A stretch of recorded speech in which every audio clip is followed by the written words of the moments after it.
नमस्कार विद्यार्थी मित्रांनो. ज्ञानप्रभा या आपल्या एज्युकेशनल प्लॅटफॉर्मवर तुमचं सर्वांचं पुन्हा एकदा स्वागत आहे. मित्रांनो, आज आपण या व्हिडिओमध्ये पाहणार आहोत इयत्ता 7वी यामध्ये एनसीईआरटीच्या इयत्ता 7वीच्या सायन्स या विषयाचा पहिला चॅप्टर पाहणार आहोत. पहिल्या चॅप्टरचं नाव आहे न्यूट्रिशन इन प्लांट्स.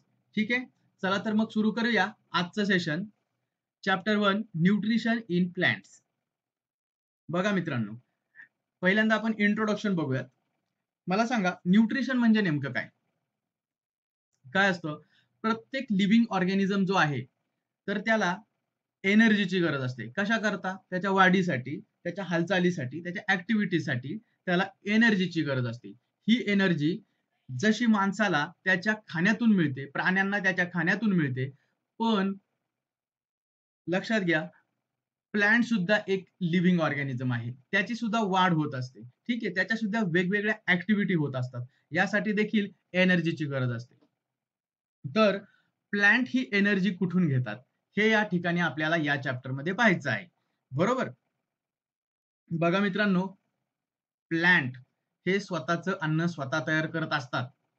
हा मुद्दा खूप महत्वाचा आहे. ठीक आहे. All living organisms require food. बरोबर. Plant can synthesise food for themselves but animals including humans cannot. म्हणजे प्लांट फक्त त्याचं अन्न बनवतात, स्वतःचं अन्न स्वतः बनवतात. ह्युमन आणि बाकीचे जे ॲनिमल आहेत तर ते इतर ॲनिमलवर किंवा प्लांट्सवर, म्हणजे आपण काय खातो, ॲनिमल्स ॲनिमल्स प्रोडक्ट्स किंवा आपण प्लांट प्रोडक्ट हे आपण खाद्य म्हणून, फूड म्हणून यूज करत असतो. लक्षात घ्या, आपण स्वतःचं अन्न स्वतः तयार करतो का? शिजवतो आपण आपल्या किचन मध्ये, म्हणजे तयार करणं नाही. तर ते ऍक्च्युली नेचरमध्ये कोण बनवतो? म्हणजे आपण भाज्या आणून खातो, फळं आणून खातो, किंवा अंडे आणून खातो, किंवा मटण आणून खातो.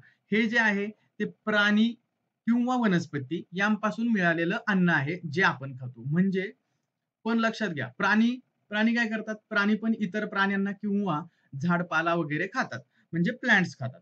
लक्षात घ्या, म्हणजे प्राणी आणि आपण मनुष्य हे स्वतःचं अन्न स्वतः तयार करत नाही. या निसर्गामध्ये फक्त फक्त फक्त प्लांट हे असे लिव्हिंग ऑर्गॅनिझम आहेत की जे स्वतःचं अन्न स्वतः तयार करतात. ठीक आहे. म्हणून human and animals are directly or indirectly depend on plant. बरोबर. म्हणजे ह्युमन आणि इतर ॲनिमल जे आहेत ते डायरेक्टली प्लांट्सवर डिपेंड आहेत, किंवा इनडायरेक्टली. इनडायरेक्टली म्हणजे कसं? जसं आता तुम्हाला म्हटलं, आपण जे मांस खातो, ज्या प्राण्यांचं आपण मांस खातो ते प्राणी काय खातात? ते प्लांट्स खातात. ठीक आहे, गवत किंवा त्यांचा झाडपाला असेल किंवा इतर काही, पण प्लांट ओरिजिनचे घटक खाऊन ते जगतात, वाढतात, आणि त्या प्राण्यांना नंतर इतर प्राणी किंवा मनुष्य खातो. म्हणजे काय झालं? इनडायरेक्टली ते प्लांट्सवरच डिपेंड आहे. आलं लक्षात? पुढे बघूया. आता न्यूट्रिशन तुम्हाला समजलं. न्यूट्रिशन म्हणजे काय? फूड आणि त्यातनं मिळणारी एनर्जी, या प्रोसेसला न्यूट्रिशन असं म्हणतात. तर mode of nutrition in plant म्हणजे प्लांट मध्ये न्यूट्रिशन कसं होतं ते आपण या ठिकाणी बघूयात आता. Nutrition is the mode of taking food by organism and its utilization by the body. ठीक आहे. न्यूट्रिशन म्हणजे काय? फूड घेणं आणि त्याचं युटिलायझेशन करणं, म्हणजे त्याच्यापासून एनर्जी मिळवणं. हा पूर्ण जी प्रोसेस आहे, ही पूर्ण जी प्रोसेस आहे त्याला न्यूट्रिशन असं म्हणतात. Plants are the only organism that can prepare food for themselves by using water, carbon dioxide आणि minerals. ठीक आहे. बघा, प्लांट हे फक्त एकमेव असे आहेत लिव्हिंग ऑर्गॅनिझम जे त्यांचं फूड ते स्वतः बनवतात. आणि कसे बनवतात? काय काय वापरतात? पाणी, कार्बन डायऑक्साईड आणि मिनरल्स. आता आपण बघूयात, पाणी, कार्बन डायऑक्साईड, मिनरल यांना वापरून प्लांट त्यांचं अन्न कसं बनवतात ते. ठीक आहे, त्याच्या अगोदर आपण न्यूट्रिशनचे टाइप्स कोणकोणते आहेत ते बघूयात.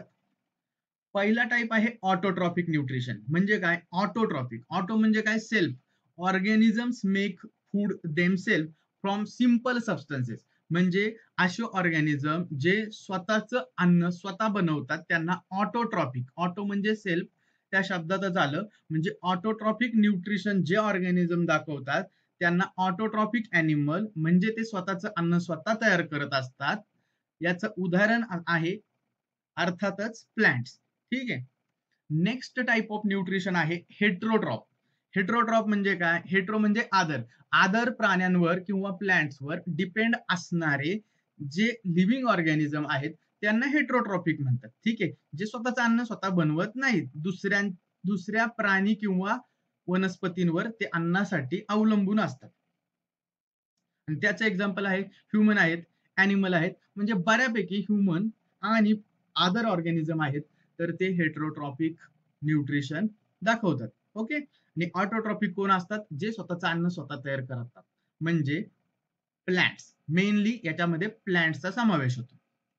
नेक्स्ट, आता तुम्हाला प्रश्न पडला असेल की प्लांट्स जे स्वतःचं अन्न स्वतः बनवतात तर ते कसं बनवतात बरं? तेच आता आपण बघूयात. तर त्या प्रोसेसला एक विशिष्ट असं नाव आहे. त्याचं नाव आहे फोटोसिंथेसिस. फोटोसिंथेसिस. फोटो म्हणजे काय?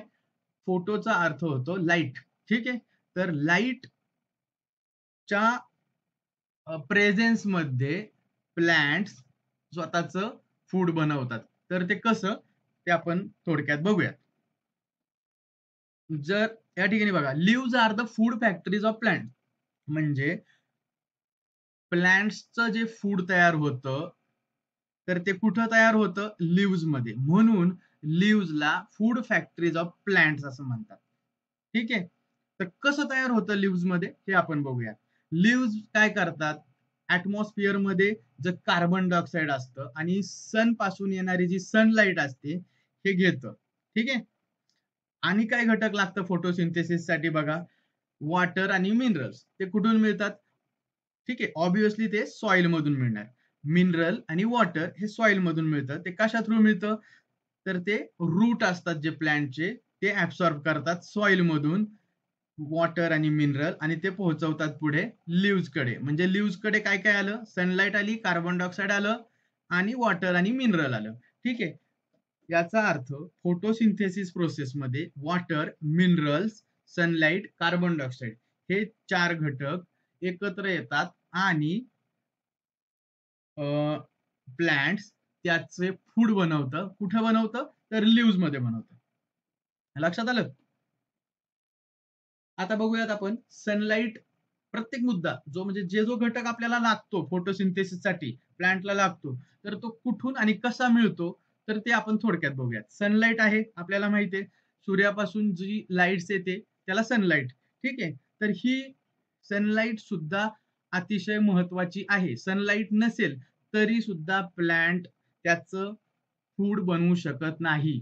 जर एखादी कुंडी तुम्ही जी प्रकाशामध्ये ठेवता ती जर अंधाऱ्या खोलीत ठेवली तर त्या प्लांट्सची वाढ होत नाही, हे तुम्हाला माहिती आहे. तर असं का होतं? कारण प्लांट्सला त्याच्या ग्रोथसाठी, त्याचे फूड तयार करण्यासाठी सनलाईटची आवश्यकता असते. ठीक आहे. The leaves have green pigment called chlorophyll. एकदम महत्वाची टर्म आहे, क्लोरोफिल असतं. कुठं? द लिव्हज, पानांमध्ये, प्लांट्सच्या पानांमध्ये जे ग्रीन पिगमेंट असतं त्याला क्लोरोफिल असं म्हणतात. It helps leaves to capture the energy of the sunlight. Chlorophyll नावाचं पिगमेंट कुठं असतं? पानांमध्ये. हिरव्या पिगमेंट असतं ते, हिरव्या रंगाचं. म्हणून तर बहुतेक करून झाडांची पानं हिरवी असतात. तर त्या पिगमेंटला नाव आहे क्लोरोफिल. हे क्लोरोफिल काय करतं? तर सनलाईट ऍब्सॉर्ब करतं. ठीक आहे. म्हणजे सनलाईट कुठे ऍब्सॉर्ब होती? पानांमध्ये. कशा थ्रू होते? तर क्लोरोफिल. सनलाईट म्हटलं तर क्लोरोफिल, हा मुद्दा लक्षात घ्या. त्यानंतर दुसरा जो वातावरणातला घटक, ऍटमॉस्फिअर मधला घटक जो फोटोसिंथेसिस प्रोसेसमध्ये इम्पॉर्टंट आहे तो आहे कार्बन डायऑक्साईड. आपल्याला माहिती आहे हवेमध्ये कार्बन डायऑक्साईड असतो. तर मित्रांनो, तो हवेमधला कार्बन डायऑक्साईड तो पण पानां थ्रू घेतला जातो, लिव्हज थ्रू घेतला जातो. तर लिव्हजच्या खालच्या बाजूला छोटी छोटी छिद्र असतात. From air is taken in through the tiny pores present on the surface of leaves. Okay. Such pores are called stomata. म्हणजे पानांच्या खालच्या बाजूला जे टायनी पोर्स असतात, लहान छिद्र असतात, त्यातून कार्बन डायऑक्साईड घेतला जातो आणि त्या टायनी पोर्सला एक विशिष्ट नाव आहे. ते नाव लक्षात घ्या. स्टोमाटा हे त्याचं नाव आहे. आलं लक्षात? सनलाईट कुठे मिळते, कुठून ऍब्सॉर्ब केली जाते, तर क्लोरोफिल मधून. आणि कार्बन डायऑक्साईड हे कुठून घेतलं जातं पानांमध्ये, तर स्टोमाटा मधून. सनलाईट म्हटलं तर क्लोरोफिल आणि कार्बन डायऑक्साईड म्हटलं तर स्टोमाटा. या गोष्टी लक्षात घ्या. नेक्स्ट आहे वॉटर आणि मिनरल. वॉटर आणि मिनरल हे ऑब्विसली मिळणार सॉइल मधून. ठीक आहे. तर सॉइल मध्ये काय असतं, प्लांट्सचे रूट असतात. तर प्लांट्सच्या रूट थ्रू वॉटर आणि मिनरल ऍब्सॉर्ब होतात आणि लिव्ह पर्यंत पोहोचवले जातात. आता लक्षात घ्या, लिव्ह कुठे आहेत, वरती आहेत. मुळं कुठे आहेत, रूट्स कुठे आहेत, खाली जमिनीत. तर ऍब्सॉर्ब केलेलं, मातीतून ऍब्सॉर्ब केलेलं वॉटर आणि मिनरल हे लिव्ह पर्यंत पोहोचवायचं असेल तर काहीतरी मशिनरी पाहिजे ना. तर एक प्रकारचं पाईपलाईन लाईक स्ट्रक्चर असतं, त्याला नाव असतं झायलेम. ठीक आहे. तर त्या व्हेसलचं नाव असतं झायलेम. ठीक आहे. तर या झायलेम थ्रू हे एक प्रकारचे टिश्यूच आहे, जे प्लांट मध्ये असतं. ते पाईप लाईक स्ट्रक्चर असतं, त्यामधून वॉटर आणि मिनरल पानांपर्यंत पोहोचवलं जातं. लक्षात घ्या, sunlight chlorophyll, carbon dioxide stomata आणि वॉटर अँड मिनरल झायलेम.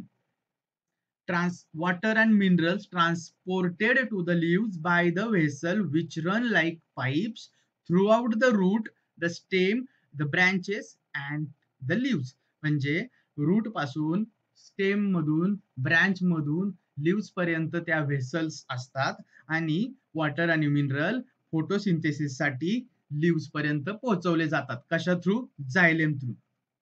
नेक्स्ट आहे, since the synthesis of food occur in the presence of sunlight, it is called photosynthesis. अगोदरच आपण पाहिलं होतं की लाईट्स असेल तर त्याच्या लाईट्सच्या सानिध्यातच, लाईट्स असेल तरच प्लांट्स फूड बनवतात. म्हणून या पूर्ण प्रोसेसला फोटोसिंथेसिस, फोटो म्हणजे लाईट, सिंथेसिस म्हणजे टू कंबाईन. ठीक आहे. म्हणजे किंवा बनवणे, सिंथेसिस म्हणजे प्रिपेअर करणे. म्हणजे photosynthesis is only can occur in the presence of light. आता लक्षात घ्या, इथे सनलाईट तर लागतेच. काही प्लांट्स आहेत की ते आर्टिफिशियल लाईट जे असते त्याच्यामध्ये सुद्धा वाढतात, तो नंतरची गोष्ट आहे. परंतु light is a necessary thing for photosynthesis process. काय काय बघितलं, सनलाईट, कार्बन डायऑक्साईड आणि वॉटर अँड मिनरल कुठून कुठून घेतलं जातं आणि त्यांचं सगळ्यांचं मिळून फोटोसिंथेसिस होतं आणि प्लांट्स आपलं अन्न बनवतात, स्वतःचं अन्न बनवतात. म्हणून sun is the ultimate source of energy for all living organism. लक्षात घ्या, जर या ठिकाणी सन म्हणजे सूर्य नसता तर प्लांट त्याचं अन्न बनवू शकलं नसतं. प्लांट त्यांचं अन्न बनवू शकलं नसतं तर ह्युमन बिंग जगले असते का? नाही. तुम्ही म्हणताल नाही, मांस खाऊन जगले असते. अरे पण मांस खायला, ज्या प्राण्यांचा आपण मांस खातो ते प्राणी तर प्लांट्सवरच जगतात ना.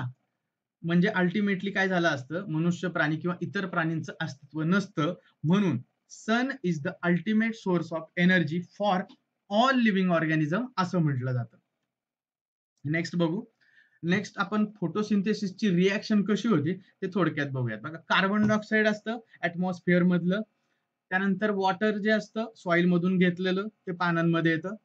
सनलाइट आणि क्लोरोफिल यांचा उपयोग करून कार्बोहायड्रेट म्हणजेच काय, तर फूड हे कार्बोहायड्रेटच्या स्वरूपामध्ये प्लांट तयार करतं. आणि लास्ट आणि खूप महत्वाची गोष्ट म्हणजे ऑक्सिजन रिलीज करतं. ऑक्सिजन प्लांट त्यांच्या फूड बनवण्याच्या प्रोसेसमध्ये रिलीज करतं. आलं लक्षात? म्हणजे जो ऑक्सिजन इतर प्राण्यांना अतिशय आवश्यक आहे, जीवन आवश्यक आहे, ऑक्सिजन शिवाय आपण जगू शकत नाही, असा व्हेरी इम्पॉर्टंट ऑक्सिजन प्लांट्स त्यांच्या फोटोसिंथेसिस प्रोसेसमध्ये रिलीज करतो, म्हणजे तो बनवतो. आलं का लक्षात? कार्बन डायऑक्साईड, पाणी त्याचा उपयोग करून कार्बोहायड्रेट बनवतं, म्हणजे त्याचं फूड बनवतं आणि ऑक्सिजन रिलीज करतो. म्हणून मित्रांनो, प्लांट्स जगवणं खूप महत्वाचं आहे. प्लांट आपल्याला फूड पण देतं आणि ऑक्सिजन पण देतं. लक्षात घ्या. म्हणूनच प्लांट लावणं खूप महत्वाचं आहे. जर मनुष्याला जगायचं असेल जास्त काळ, ही पृथ्वी टिकवायची असेल तर प्लांट्स लावणं खूप गरजेचं आहे. आता डायग्राम मध्ये काय दाखवलंय बघा, एक प्लांट आहे, लाईट एनर्जी सूर्यापासून मिळते ती पानांवर, त्यानंतर कार्बन डायऑक्साईड मिळतं, ठीक आहे, क्लोरोफिल असतं पानांमध्ये, वॉटर आपण बघतो रूट थ्रू वॉटर आणि मिनरल वरती जातात पानांकडे, कुठे कशा थ्रू, झायलेम थ्रू, आणि ऑक्सिजन रिलीज करतं, त्यांचं फूड प्रिपरेशन झाल्यावर ऑक्सिजन परत ते ऍटमॉस्फिअर मध्ये रिलीज करतं, ठीक आहे. The presence of starch in, हा महत्वाचा मुद्दा आहे, presence of starch in leaves indicate the occurrence of photosynthesis. लक्षात घ्या, स्टार्चचं प्रेझेन्स असतं लिव्स मध्ये, स्टार्च पण एक प्रकारचं कार्बोहायड्रेट आहे. तर जर आपल्याला बघायचं असेल की ते प्लांट फोटोसिंथेसिस करतंय की नाही, तर हे आपण कशावरनं पाहू शकतो, तर आपण ते लिव्ह आयोडीन टेस्ट जी आपण 6वी मध्ये बघितली आहे, ती आयोडीन टेस्ट करून स्टार्चचं प्रेझेन्स लिव्ह मध्ये आहे का नाही ते आपण तपासू शकतो. स्टार्च जर प्रेझेंट असेल तर ते प्लांट काय करत असतं, फोटोसिंथेसिस करत असतं. आणखी एक महत्वाचा मुद्दा आहे, तुम्ही म्हणताल काही प्रकारचे जे प्लांट्स आहेत त्यामध्ये पाने विविध रंगाचे असतात, पिवळे असतात, काही व्हायलेट कलरचे असतात, किंवा पिंक, थोडेसे पिंकिश कलरचे असतात. अशा प्लांट मध्ये जर तर हिरवं पिगमेंट नसतं, म्हणजे त्यात क्लोरोफिल नसतं का, तसं नाही मित्रांनो, त्याच्यामध्ये क्लोरोफिल असतं. क्लोरोफिल असतं पण तो इतर पिगमेंटने सप्रेस केलेला असतं, म्हणजे तिथं फोटोसिंथेसिस होतं, क्लोरोफिल सुद्धा असतं, पण पानांचा रंग थोडाफार वेगळा दिसतो, कारण त्या रंगामुळे क्लोरोफिल पिगमेंट सप्रेस केलेला असतो, म्हणजे तो रंग जास्त प्रमाणात असतो. पण क्लोरोफिल असतं बरं का, क्लोरोफिल असतं, त्याशिवाय प्लांट त्याचं फूड तयार करू शकत नाही. Chlorophyll is very necessary. Next, synthesis of plant food other than carbohydrate. बघा, या ठिकाणी जसं की आपण बघितलं की बऱ्यापैकी सर्व प्लांट मध्ये क्लोरोफिल असतं आणि ते त्याचं प्लांट फूड तयार करत असतात. परंतु काही अपवादात्मक प्लांट्स आहेत इथं की जे फोटोसिंथेसिस न करता सुद्धा त्यांचं न्यूट्रिशन त्या पद्धतीने होत असतं. तर हे काही अपवाद आहेत, तर ते एक लक्षात ठेवण्याची गरज आहे, ते आपण बघूयात. एक्सेप्शन आहेत बघा. प्रोटीन असतं ना, तर हा protein, proteins are nitrogenous substance which contain nitrogen from where to do the plants obtain nitrogen. Protein हा महत्वाचा घटक आहे, जो अॅनिमल प्लांट्स दोन्हीमध्ये असतो. तर प्रोटीन हा घटक मेनली बनलेला आहे नायट्रोजन मुळे, ठीक आहे. तर हे नायट्रोजन ने बनलेलं प्रोटीन आहे, पण नायट्रोजन जे ऍटमॉस्फिअर मध्ये खूप प्रमाणात आहे, अबंडन्स क्वांटिटी मध्ये आपल्याला माहिती आहे. तर तो नायट्रोजन डायरेक्ट आपण यूज करू शकतो का, नाही. तर मग ते कसं करतं ते आपण बघूया. तर सॉइल मध्ये, मातीमध्ये असे काही बॅक्टेरिया असतात, तर ते ऍटमॉस्फिअर मधल्या गॅसियस नायट्रोजन अशा फॉर्म मध्ये कन्व्हर्ट करतं की ते प्लांट घेऊ शकतं. लक्षात घ्या, सॉइल मधले असे सर्टन बॅक्टेरिया असतात, can convert gaseous nitrogen into usable form and release it into A soil, ठीक आहे.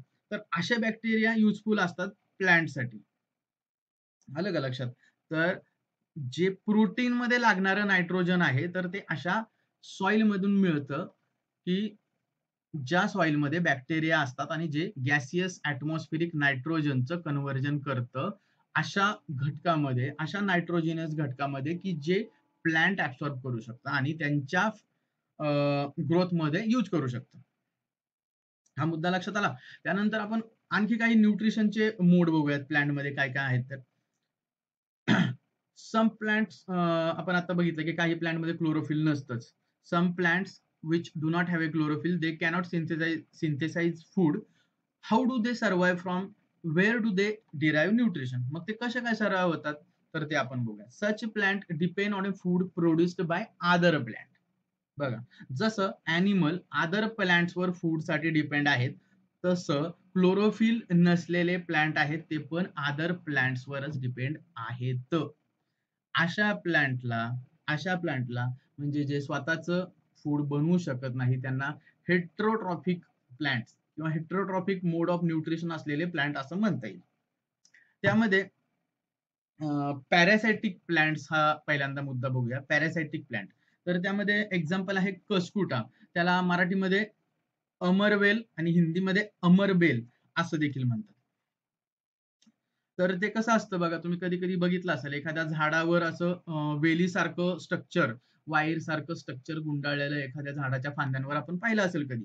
तर ते काय असतं, येल्लो वायरी ब्रँचड स्ट्रक्चर, ब्रँच पण असतं वायरी पण असतं, म्हणजे एका वेलासारखं ते फांद्यांवर गुंडाळलेलं असतं एखाद्या मोठ्या झाडांवर. त्याला कसकुटा किंवा अमरबेल असं म्हणतात. ठीक आहे. It does not have a chlorophyll. Yellow कलरचं असतं, त्याच्यात क्लोरोफिल नसतं. मग ते फूड कसं घेतं, तर ते ज्या फांदीला गुंडाळलेला आहे इतर प्लांट्सच्या, त्या फांदीमधून न्यूट्रिशन घेत असतात, फूड घेत असतात रेडीमेड. आलं लक्षात? म्हणून अशा कसकुटाला पॅरासाइटिक प्लांट असं म्हणतात. आणि ज्या मोठ्या प्लांटवर असे पॅरासाइटिक प्लांट वाढतो, म्हणजे कसकुटा वाढतो, तर कसकुटाला तर पॅरासाइटिक प्लांट म्हणतात. आणि त्या प्लांटला ज्याच्यातून तो न्यूट्रिशन ऍब्सॉर्ब करतो, तर त्याला होस्ट प्लांट असं म्हणतात.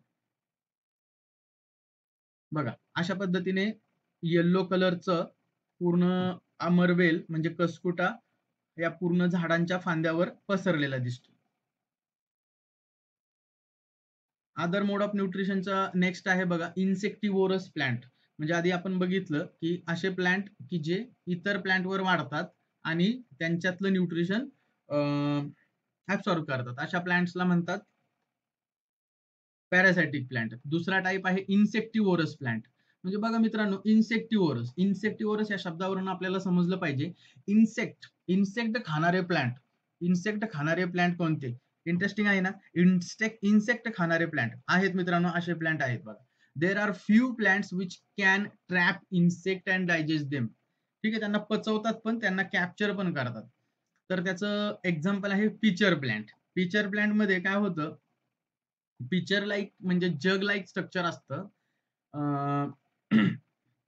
प्लांट्स, त्या प्लांटचे लिव्ह आहे ना, त्या लिव्हचं मॉडिफाईड स्ट्रक्चर असतं, मॉडिफाईड पार्ट असतो. आणि त्यामध्ये काय होतं बघा, त्याच्यावर लीड सारखं एक स्ट्रक्चर असतं. आणि त्या जग मध्ये म्हणजे खोलगट भागामध्ये जर इन्सेक्ट ट्रॅप झाला तर ते लीड लागतं, ते झाकण लागतं. आणि त्यानंतर जो इन्सेक्ट आतमध्ये कॅप्चर्ड झालेला आहे त्याला त्याच्या त्याला डायजेस्ट केलं जातं. त्यासाठी प्लांट सिक्रिशन करतं ते काही केमिकल्स. आणि त्यामुळे त्या इन्सेक्टच्या डायजेशन करून त्याच्यापासून त्याला food as a food plants use करतात. ठीक आहे. The picture like or jug like structure is the modified part of leaf. The apex of leaf from a lead which can open and close the mouth of the pitcher. When an insect lands in the pitcher, the lid closes. The insect is digested by the digestive juices secreted in the pitcher and its nutrient are absorbed. ठीक आहे, समजलं? म्हणजे insect खाणारे plant आणि त्याचं उदाहरण pitcher plant, एवढं लक्षात घ्या. नेक्स्ट बघूयात. बघा, अशा प्रकारे स्ट्रक्चर असतं. लीड असतं बघा, त्या लीड आणि ते पिक्चर म्हणजे हे असं ओपन लीड आहे, त्यावेळेस त्याच्यात इन्सेक्ट जाणार आणि इन्सेक्ट गेल्यावर ते लीड बंद होतं. इन्सेक्ट त्याच्यामध्ये कॅप्चर झाला आणि त्यानंतर त्याच्यामधले डायजेस्टिव्ह ज्युसेस आहे ते सिक्रेट होतील आणि त्या इन्सेक्टला ते डायजेस्ट करतील. इन्सेक्ट खाणारे पण प्लांट्स असतात मित्रांनो. नेक्स्ट नेक्स्ट बघा, आणखी एक मोड ऑफ न्यूट्रिशन आहे सॅप्रोट्रॉप्स. म्हणजे याचं उदाहरण आहे फंजाय. सॅप्रोट्रॉप म्हणजे काय, तर organism take in nutrients from dead and decaying matter. Dead and decaying matter मधून जे ऑर्गॅनिझम त्यांचं फूड ऍब्सॉर्ब करतात त्यांना सॅप्रोट्रॉफिक न्यूट्रिशन असलेले ऑर्गॅनिझम असं म्हणतात. त्याचं एक्झाम्पल फंजाय आहे. डेड अँड डिकेइंग मॅटरवर वाढणारे organism. Such organisms with saprotrophic mode of nutrition are called as saprotrophs. ऑर्गॅनिझमला नाव आहे सॅप्रोट्रॉप्स आणि मोड ऑफ न्यूट्रिशनला आहे सॅप्रोट्रॉफिक. बघा, ब्रेडवर जे फंजाय वाढतं तर ते त्याचं उदाहरण आहे. तुम्ही जर ब्रेडचा तुकडा असा बाहेर ठेवला काही काळ, 1-2 दिवस उघड्यावर, तर त्याला बुरशी येते, म्हणजे हिरव्या कलरची बुरशी येते. ते ते काय आहे, ते फंजायच आहे. ठीक आहे. तर त्या ब्रेडला आपलं फूड म्हणून यूज करतात. ठीक आहे. डिकेइंग मॅटर, डिकेइंग म्हणजे जे की सडणारा घटक आहे. म्हणजे आपण म्हणतो की ब्रेडचा तुकडा असू द्या, एखाद्या भाकरीचा तुकडा असू द्या, तर तो जास्त वेळ जर आपण असा ठेवला उघड्यावर, तर त्याच्यावर फंगस ग्रोथ होतेच. कारण फंजाय हा असा ऑर्गॅनिझम आहे, त्याचे स्पोर पूर्ण हवेमध्ये असतात आणि कुठं त्या सेटल झाले एखाद्या सरफेसवर आणि त्यांना फेवरेबल कंडिशन तिथे मिळाली आणि त्यांना फूड मिळण्याची शक्यता कळाली, मॉइस्ट वगैरे ऍटमॉस्फिअर असेल, तर ते तिथे वाढतात आणि त्यांची ग्रोथ करतात आणि तेच आपण त्यांना बुरशी असं म्हणतो. ज्यांना म्हणतात सॅप्रोट्रॉप्स. त्याचं उदाहरण फंजाय. लक्षात घ्या. नेक्स्ट बघू आपण symbiosis mode of nutrition. Symbiosis म्हणजे काय? तर सिम्बायोसिस म्हणजे एकमेकांना मदत करणं. सिम्बायोटिक. काही ऑर्गॅनिझम काय करतात? तर तू मला शेल्टर दे, मी तुला न्यूट्रिएंट देतो. अशा पद्धतीने दोघांचा फायदा होईल या पद्धतीने वाढतात. त्यांना सिम्बायोटिक असोसिएशन असं म्हणतात. Some organisms live together and share both shelter and nutrients. ठीक आहे. This relationship is called is symbiosis. तर याचं एक्झाम्पल बघा, काही फंजायच्या स्पीसीज आहेत, तर त्या प्लांट्सच्या रूटवर वाढतात. तर प्लांट्स ला ते काय करतात? तर plants provide nutrient to the fungus. In return fungus provide water and certain nutrient. ठीक आहे. तर त्या रूट्सवर वाढताना प्लांट्सला पण काही आक्षेप नसतो. कारण प्लांट्सला ते काही न्यूट्रिशन ऍब्सॉर्ब करून देतात. स्पेशल ज्या काही न्यूट्रिएंट आहेत ते फक्त फंजाय ऍब्सॉर्ब करू शकतात. अशा प्रकारचे न्यूट्रिशन फंजाय ऍब्सॉर्ब करून प्लांटला देतात आणि प्लांट काय देतात? त्यांना राहण्याची जागा देतात किंवा इतर फूड देतात. ठीक आहे.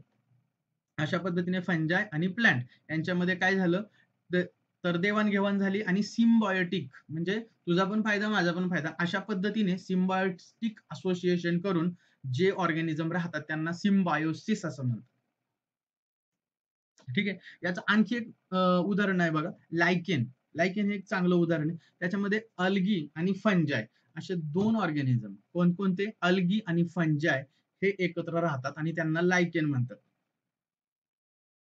ठीक आहे. तर फंगस काय करतं? त्यामध्ये शेल्टर, वॉटर आणि मिनरल देतं आणि त्याच्यामधलं अल्गा जो आहे, अल्गी जो आहे, त्याच्यामध्ये आपल्याला माहिती आहे अल्गीमध्ये क्लोरोफिल असतं आणि क्लोरोफिल असल्यामुळे ते त्याचं फूड तयार करू शकतं. अल्गी काय करतं? फूड बनवतं आणि फंजाय काय करतं? तर शेल्टर, वॉटर आणि मिनरल हे देतं. ठीक आहे. म्हणजे एकमेकांना सहाय्य करतात आणि त्यांचं लायकेन बनतं.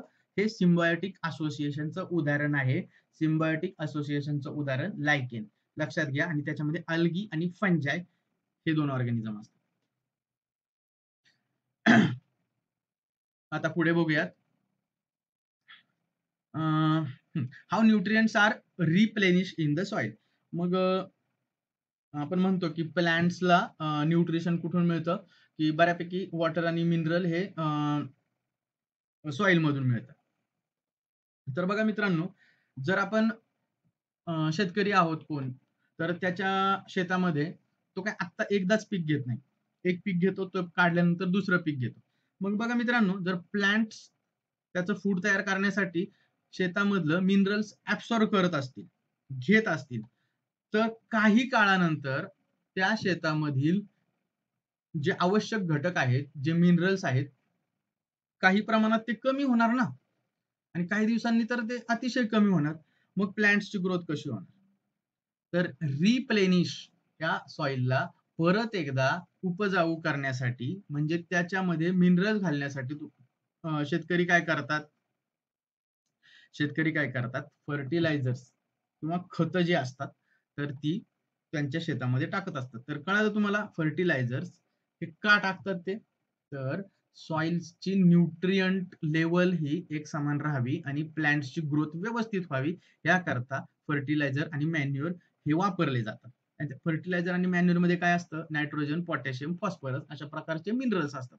ठीक आहे. आलं लक्षात? म्हणजे मिनरल्स जे सॉइल मधले कमी कमी होत जातील. प्लांट्सची जशी जशी ग्रोथ होईल ते ऍब्सॉर्ब करणार. आज या वर्षी थोडं ऍब्सॉर्ब केलं, पुढच्या वर्षी थोडं ऍब्सॉर्ब केलं, मग ते कमी कमी होत जाणार ना. मग ती कमी भरून काढण्यासाठी बाहेरून फर्टिलायझर टाकणं हे शेतकऱ्यांना भाग आहे. ठीक आहे. तसं नाही केलं तर प्लांटची ग्रोथ व्यवस्थित होईल का? नाही होणार. ठीक आहे. म्हणून these nutrients need to be added from time to time to enrich the soil. लक्षात आलं? आता नेक्स्ट एक महत्वाचा मुद्दा आहे नायट्रोजन फिक्सेशन. हा पण सॉइल रिप्लेनिश मध्ये येतो. नायट्रोजन फिक्सेशन म्हणजे काय? तर ऍटमॉस्फिअर मध्ये आपल्याला जसं माहिती आहे की नायट्रोजनचं प्रमाण हवेतलं खूप जास्त आहे आणि नायट्रोजन तुमच्या प्रोटीन मध्ये असतो. मग नायट्रोजनचं प्रमाण हवेत जास्त आहे आणि नायट्रोजन तुम्हाला प्रोटीन या घटकामध्ये पण लागतोय. पण पण असं आहे की हवेतला नायट्रोजन डायरेक्ट घेणं प्लांटलाही शक्य नाहीये, ॲनिमलला शक्य नाही. मग बघा मित्रांनो, मग काय होतं, की निसर्गाने काही घटक बनवलेले आहेत. नायट्रोजन फिक्सेशन करणारे बॅक्टेरिया असतात. ठीक आहे. तर रायझोबियम हे त्याचं उदाहरण आहे. ते आपण बघूयात. त्याच्या आधी बघूयात usually crop plants absorb lot of nitrogen and the soil become deficient in nitrogen. बरोबर.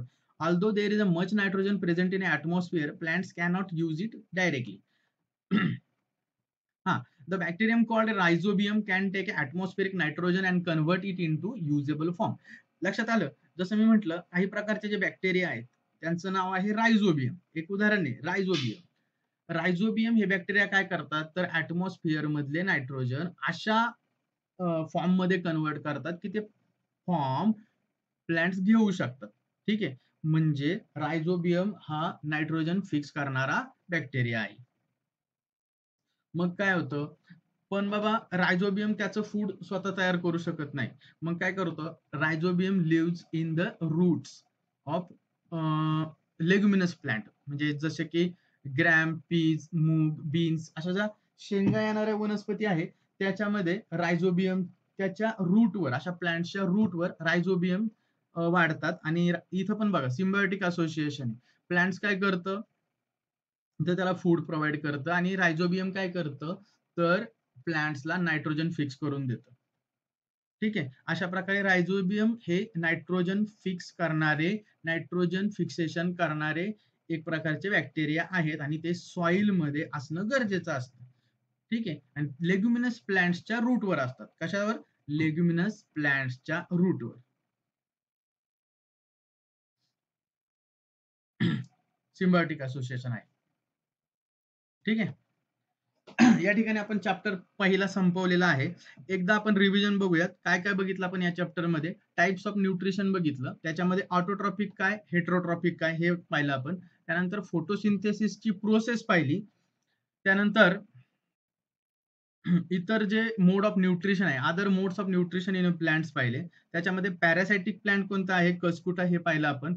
इन्सेक्टिव्होरस प्लांट आहे त्याच्यामध्ये पिचर प्लांट पाहिलं आपण. सॅप्रोट्रॉप्स, सॅप्रोट्रॉप्सचं एक्झाम्पल फंजा आहे. सिम्बायोसिस असोसिएशन जे आहे, सिम्बायोटिक असोसिएशन, त्याचं उदाहरण लायकेन आपण बघितलं. आणि how nutrients are replenish in the soil, त्याच्यामध्ये आपण नायट्रोजन फिक्सेशन करणारे बॅक्टेरिया रायझोबियम याचं उदाहरण आपण बघितलं. मित्रांनो, माझ्या पद्धतीने मी बऱ्यापैकी एक्सप्लेनेशन केलेलं आहे. तरी कोणाला काही शंका असेल तर आपल्या कमेंट बॉक्समध्ये कमेंट करा आणि हा व्हिडिओ आवडला असेल तर लाईक करा आणि आपलं जे चॅनल आहे ज्ञानप्रभा याला सबस्क्राईब करा. धन्यवाद मित्रांनो. भेटूयात पुढच्या व्हिडिओमध्ये. तोपर्यंत धन्यवाद.